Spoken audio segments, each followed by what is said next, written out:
ಭೀಮಾ ನಡೆ ನ್ಯೂಸ್ಗೆ ಸ್ವಾಗತ. ಇಂದಿನ ಪ್ರಮುಖ ವರದಿಗಳು.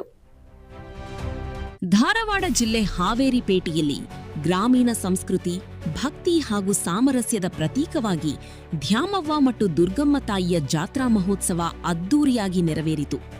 30 ವರ್ಷಗಳ ಬಳಿಕ ನಡೆಯುತ್ತಿರುವ ಈ ಜಾತ್ರೆಗೆ ಸಾವಿರಾರು ಭಕ್ತರು ಹರಿದು ಬಂದಿದ್ದು ಎಲ್ಲೆಡೆ ಹಬ್ಬದ ವಾತಾವರಣ ಮನೆ ಮಾಡಿದೆ.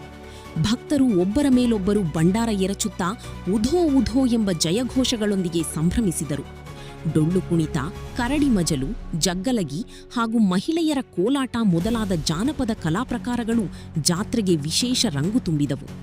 ಗ್ರಾಮದೇವಿಯರ ಮೂರ್ತಿಗಳ ಭವ್ಯ ಮೆರವಣಿಗೆ ಹಾಗೂ ಭಂಡಾರ ಎರಚುವ ಸಂಪ್ರದಾಯ ಭಕ್ತರ ಉತ್ಸಾಹಕ್ಕೆ ಸಾಕ್ಷಿಯಾಯಿತು.